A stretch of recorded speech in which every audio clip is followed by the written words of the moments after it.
Hi friends, எப்படி இருக்கீங்க? நான் இன்றைக்கு என்னுடைய பாட்டி பற்றி தாங்க உங்கள் கூட ஷேர் பண்ண போகிறேன். உண்மையாகவே தாத்தா பாட்டியுடன் வாழும் பேரன் பேத்திகளுக்கு அது ஒரு வரம் தாங்க.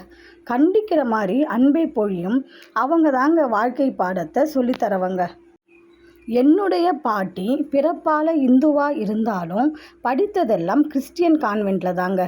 அதனாலேயே அவங்களுக்கு மேரி மாதா மீதும் ஜீசஸ் மேலேயும் பற்று அதிகங்க. ஸ்கூல் ப்ரோக்ராம்லேயும் அந்த வேடமிட்டு நடிச்சிருக்காங்க. அது மட்டும் இல்லாமல் அவங்களுடைய பாட்டி கிறிஸ்டியனுங்க. அதாவது அவங்க அம்மம்மாங்க. அவங்க ஈஸ்டர் நாளுமா எல்லாருக்கும் அன்னதானம் செய்வாங்க. பாட்டியுடைய அம்மாவும் அதை பின்பற்றினாங்க.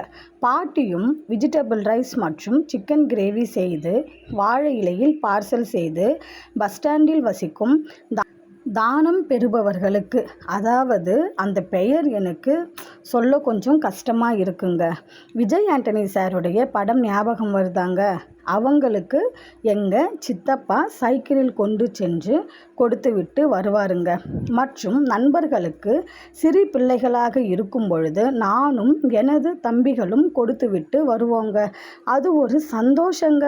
அவங்க பண்டிகையின் பொழுது அவர்கள் நமக்கு கொடுப்பதும் நாம் அவர்களுக்கு கொடுப்பதும் ஒரு மிகச்சிறந்த அன்பு பரிமாற்றங்க. இப்படியாக எங்கள் வீட்டில் ஈஸ்டர் செலப்ரேட் செய்வாங்க. பாட்டி வயதான காலத்திலும் அவர்களால் சமைக்க இயலாத காலத்திலும் பன்னும் வாழைப்பழமும் கொடுத்தார். எங்கள் பாட்டி செய்த புண்ணியந்தாங்க. எங்கள் குடும்பத்தில் அனைவரும் எவ்வளவு துன்பம் வந்த பொழுதிலும் ஒருவேளையும் பட்டினியாக யாரும் இல்லைங்க. அந்த அன்னபூரணி செய்த செயலை என் சித்தப்பா அவரின் இறந்த தினத்தன்று செய்கிறாருங்க.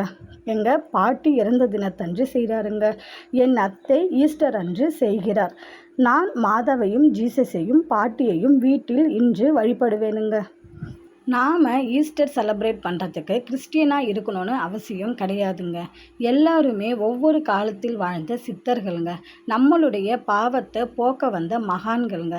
அந்த மகானை வழிபடுறதுக்கு இந்த மதம் அந்த மதம்னு அவசியம் இல்லைன்னு நான் நினைக்கிறேங்க. நாங்கள் வேளாங்கண்ணிக்கும் போவோம், நாகூர் தர்காக்கும் போவோம், திருச்செந்தூருக்கும் போவோங்க. இன்றைக்கு ஈஸ்டர் செலிப்ரேட் பண்ணுற எல்லோருக்கும் ஹாப்பி ஈஸ்டருங்க. உங்களுடன் ரேகாஸ் ரசனைகள். வாழ்க மகிழ்ச்சியாக. பாய்.